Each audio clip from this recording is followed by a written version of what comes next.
Hey everyone, it's Becca here from the Red Roof Flower Farm, your favorite transplanter. In my last video, I was talking about my budget and it was a bit scary, but I wanted to do a video that is showing some of the assets that I have, some of the things that are kind of working for me, which in my opinion is all the perennials that are planted on this farm. There really is a lot of stuff that's going to grow here this year. And even if I didn't plant a single annual, I still would be able to make lots and lots of bouquets because I got so much here. I don't know when the last time was that I did a really good tour of the farm, just to kind of give a little catch up to everybody's understanding of what's going on here, right? So that's what this video is. I'm gonna start down at the bottom where some of my favorite stuff is, including the 1100 peonies. I want to show you kind of like what colors there is, what varieties there are of all the different things that are here, and kind of talk briefly about them. But I don't want to dwell too long on any particular plant because I don't want this video to go on too long. I just want to give everybody a little bit of a refresher on what this farm is actually going to grow this year. So this is what the peony section looks like. There is, I think there's 14 different rows, and each one has about 70 plants in it. And for the most part, every single thing here is planted. There's a few holes that still need to be filled, but for the most part, there's peonies planted in all these. It's actually pretty cold out here today, so I'm gonna do some of this out in the field, and then I'm gonna record some of this video inside as well. So I'll switch over to that part. Okay, so it's actually a couple days later and it's like 1 in the morning or something ridiculous like that. Look at that snow out there.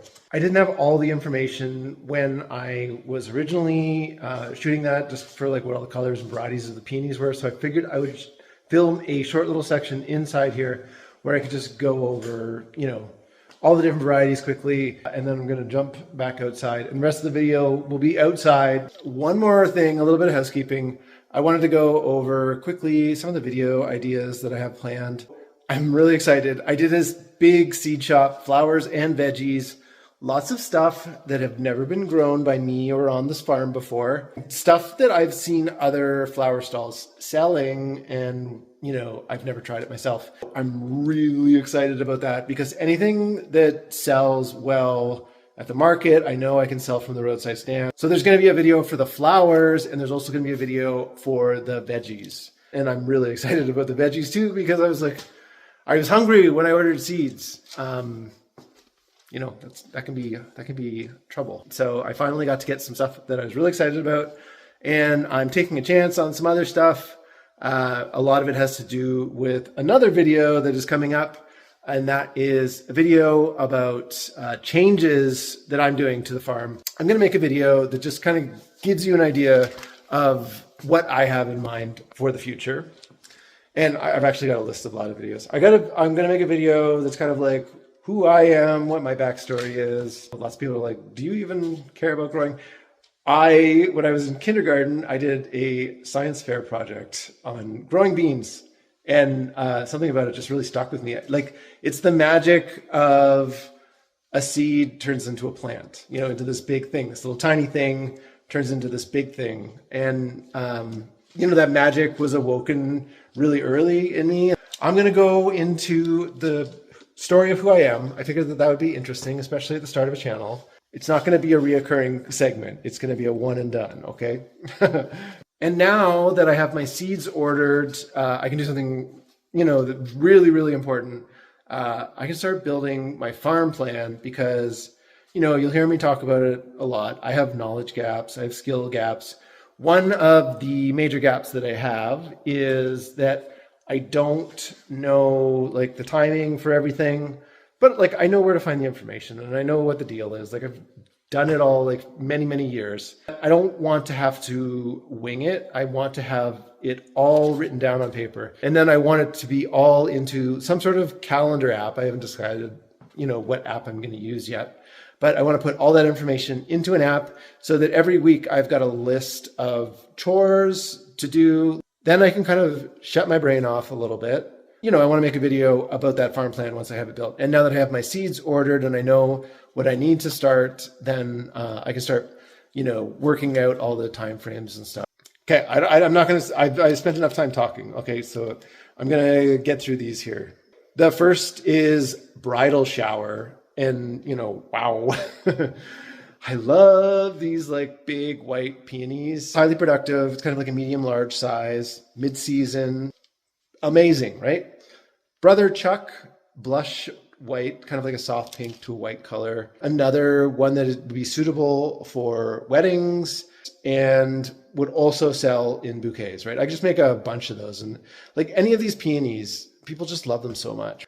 Do tell, this flower is so crazy that like it looks amazing in bouquets. It almost looks like it's got like streamers coming out of the middle of it. Really excited to play around with that. That one seems more like something that I could do in an arrangement as opposed to like the really, really big, massive, like white ones where it's more like I'm just going to do a bunch of those. Okay, next up, honey gold, kind of like the Dutel, similar sort of, you know, style. White petals, yellowish pinkish center. There's lots of arrangements that I could put these in and they would look beautiful.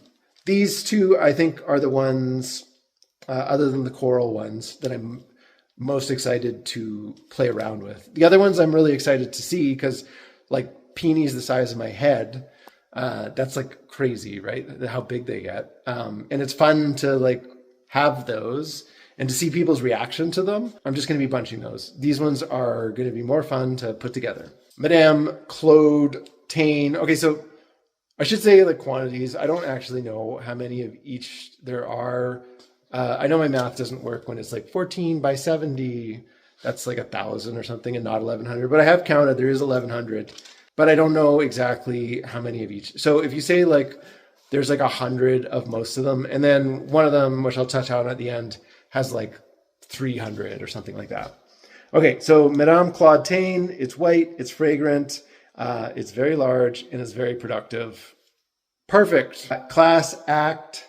It's like a blushy, creamy color, very cool. Good for weddings as well. Fragrant, comes in mid-season. You know, sounds good. Sounds like a winner, right? Okay, now we get into some of the like more fun ones, in my opinion. Coral Sunset. Like the coral petals with the yellow centers look so cool. I'm really excited to play around with them. I think that like the Coral Sunset would go nice with like the honey gold.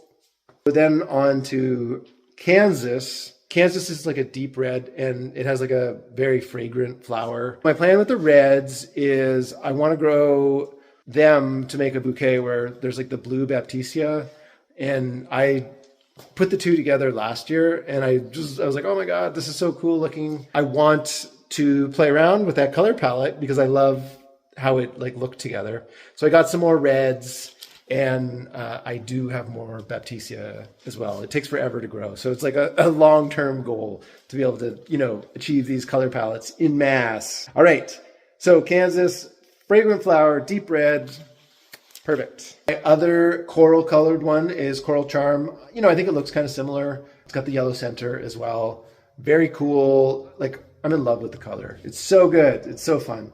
And then another red one, Red Charm. I think that this is the one I ordered. I can't remember, but I did order another one that I planted this winter that was red. I have to find the paperwork to remember exactly what it is. I think it was Red Charm. And that one is like a fragrant, large red. So that sounds like, you know, roughly what I was ordering. Okay, and then lastly, the one that had like so many more than all of the rest of them, Sarah Bernhardt. Sarah Bernhardts are pretty cheap compared to a lot of the others. They've been around forever. And I probably have like 300 of those. I really do have a lot. Because the Sarah Bernhardts come in right at the end of the season and peonies like store really well in the cooler. So I'm trying to bridge the gap. I won't be able to do it this year. Like those, most of those are still just like planted this winter. Like I think 200 of those are planted this winter. So it's not like I'm going to get this, you know, strategy fully acted out yet. Sarah Bernhardts are like the last peony in the field. It can get me through my slow part of having focal flowers because the peonies kind of finish end of June And then it's kind of like mid-July until the summer annuals really start kicking, depending on the weather. It can be hard to fill the focal flowers in between there. So having hundreds of Sarah Bernhardt plants to kind of like keep me stocked up on, focal flowers for those like early July weeks, it could really be useful to me. As you can see over here, there is still a little bit more space, and just like back there, for a few more peonies. I'm not sure if this will all be peonies or if I'll put some other perennials down here, but this will be perennials. My idea with the perennials is to just keep filling up the bottom of the farm until I get all the way up to as high as I go and I decide I don't want more perennials. And then the rest of the farm up top will be for annual production. So a little side note too, I am extending the size of the farm down here. So where the peonies are, these beds are like 70 feet long or so. And before, on the other side here, these beds used to be like 50 feet, but I've come up into the middle and just kind of like, it was just grass before and it was annoying. So all I really need here is a path to get all the way down with my truck if I ever need to, for any reason, move some stuff down here with my truck. And I don't even need a turnaround. I can just back down and then drive out, or vice versa. So basically as much space as I can fill with perennials down here, I'm going to, because they're the future of my farm. So over here, there is planting of sedums. Okay, let's see here. It's pretty messy down here, but the sedums go right down to the fence. And these were just planted this year, so I didn't harvest anything from them. They've been getting overwatered up higher on the farm, so the idea was down here, they're only getting water from kind of like one of the irrigation zones. They're not going to get overwatered. And I'll see how they do here. Next up is the Miscanthus gigantus. There's a few different types of grass in here. It's all pretty much the same though. I want to do a big cutting of this pretty quick here and just have like one vase in my outbuilding that has like this super massive amount of these grass plumes. Next up is delphiniums. There's like a bed and a half of delphiniums that got planted here last year, but they were kind of neglected. It was a tough year for, just keeping track of the farm and stuff. There's a lot going on in life. So some things got neglected. The delphiniums got planted late. Some of them did survive. Some of them didn't. I'll probably just replant this whole area with delphiniums again. I think I'm going to start them from seed myself this time. And there's also some little yarrow here that were super cute little like white flowers. They kind of look like feverfew. I don't remember what the name of them is. After that, there was a bunch of annuals. There was like zinnias and weeds. So let's move up the farm a little bit. Well, before I go too far, I should probably talk about all of the daffodils that are planted along here. There is, I think, 7,000 daffodils planted on the farm now, and a lot of them are kind of along this fence line, and then there's also a big clump of them up higher towards where the video started. Behind me is another section of perennials. In here, stuff is in smaller quantities. There's not like full beds of anything in particular. There is sections of yarrow, again, kind of like behind me over here. There's also bells of Ireland that reseed here every year. There is some daisies planted right there. I really like those. I think that's basically it for this section. So once again, if you aren't familiar with what I'm doing with the farm, this greenhouse and that greenhouse, I'm going to move them up there with the other greenhouse. So that's kind of like a section of greenhouses all together, and then just kind of like make a long straight section of open field, so that it's a little bit easier to arrange the irrigation. Okay, we got a super important bed here. This is where the anise hyssop is. So this bed right here. The anise hyssop is like, not only is it fun because there's like so many bees on it in the summer. It's like, that and the bee balm are the two most bee heavy flowers on the farm. And to have like hedges of it It's just like so fun in the summer, but that produces like a tremendous amount of both like greenery and, you know, kind of like filler flower. I love the little like purple and the green together. I think that the more of that I can have, the better. And I'll probably plant some more of it this year. Over here, kind of up into the main farm area, and you know, it's kind of like scattered little plantings of perennials here. There's most of a bed of rudbeckia, kind of like right over here. And the rest of this stuff is all like annuals. This was like statice and marigolds this year. In most of the areas where there is like the T-posts, that was where the irrigation was running. And so most of those have like lilies. That's where a lot of the lilies are planted in those beds. So there's another kind of like lily bed right here with the T-posts. And then we get up here. Let's see. These are all annual stuff. This section right here is feverfew, and this section has been coming back strong for many years now, and it's already, you know, sending up some green stuff. So I'm sure there'll be lots here this year as well. One of the things about all the perennials that I want to do different this year is, here, let me just show you something in the shop here. This is my new battery-powered brush saw. I am so excited about this because in the past, I have had trouble keeping up with the perennials when they need to be cut down. And I missed my opportunity to get a good second flush kind of later in the season by not trimming the perennials down early enough. Now this brush saw is so easy. You know, I don't have to try to start a gas-powered motor that hasn't started in, you know, a year or something like that. It's just battery powered. I just, you know, grab it. I go out there, I knock the perennials down so quickly, and then they're free to kind of regrow, right? So one of the things I want to do this year is stay on top of my perennials more to see what I can get out of them, you know? Okay, excuse the mess. I am sorry about this. Everything is a work in progress right now. I got a dump run to do, but I want to show you these. This is my tulips. I can't remember how many tulip bulbs I got this year. Like a third kind of what we've been doing in the past. There's more tulips still on the farm that haven't been harvested in other years that, you know, have regrown. So I will have more. I'll probably have about half of what we've been doing in the past. These are also getting hit pretty hard by the voles. You can see like some of them, like this one right here. You can see that this one is getting destroyed by the voles. So I will have to, I'm going to put like a mesh over top here pretty soon, just to protect them. Some will get lost. That's fine. It's not the end of the world. One of the things I'm doing with the tulips this year is, if you can notice, they are really close to the cooler because less steps. So this spot right here from now on, this is going to be my like tulip section. I want it to be, you know, nice and convenient in the spring, so that I can harvest and get things into the cooler really easily, less walking. And tulip season is just so kind of chaotic that it'll be nice to minimize all the different labor that I can.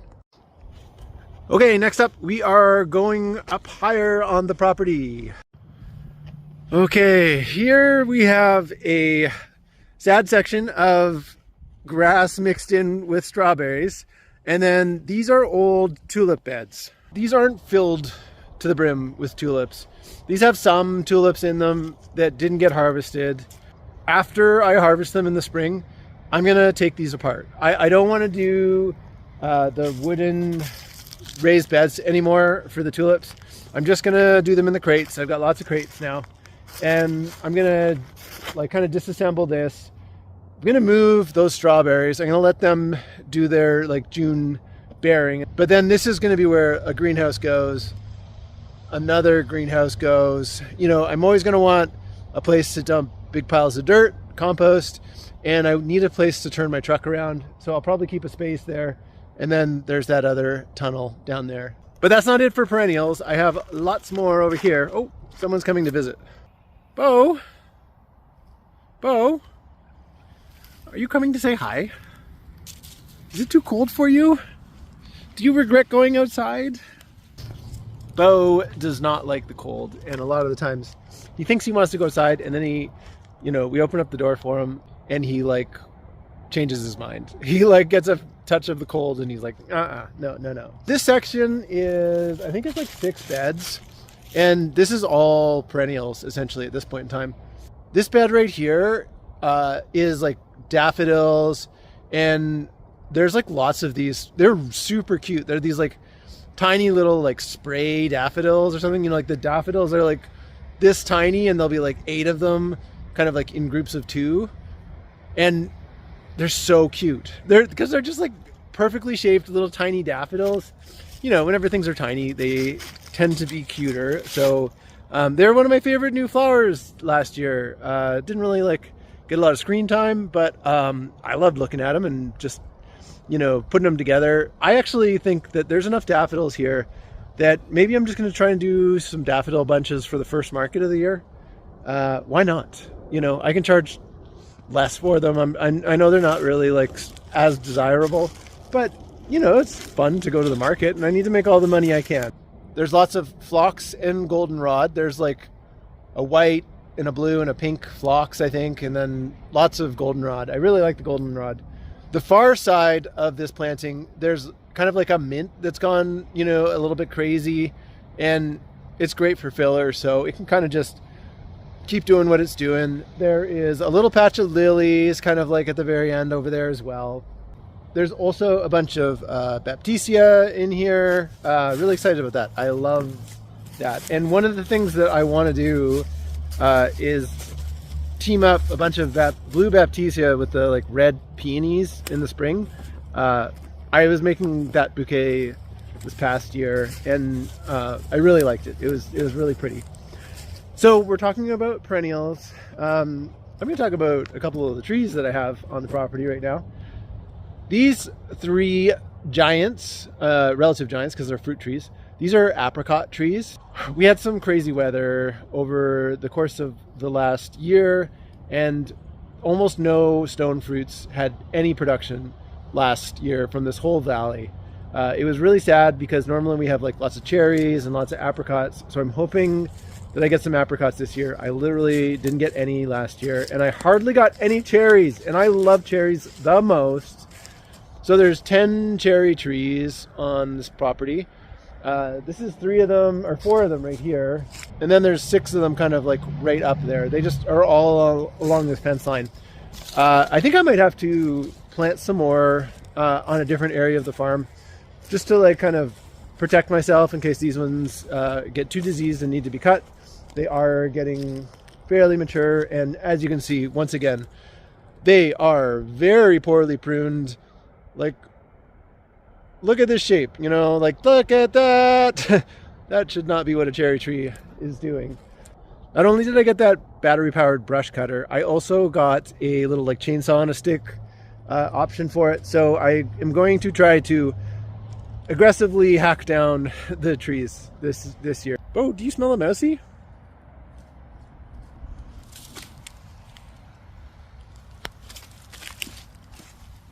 Do you smell a mousey? Hey, this is a little ridiculous. This patch of raspberries has like really gotten pretty big. There was so many raspberries here last year, and not only is there this patch right here, but let's go into this little greenhouse and you will see this greenhouse is mostly raspberries now, which is kind of okay because there's not a lot of other uses for this greenhouse. It gets so hot. And last year, like I was like eating raspberries out of here for like a week and a half or 2 weeks before they started to ripen up outside. So because it's so much warmer in here in the spring, it made it for like 2 successions of raspberries. I might just turn this into like raspberries. This might just be a raspberry greenhouse because I don't care. That's fine with me. I love them so much. And, there's no one here to say no. So, silly ideas like an entire greenhouse just for early raspberries. Sure, why not, right?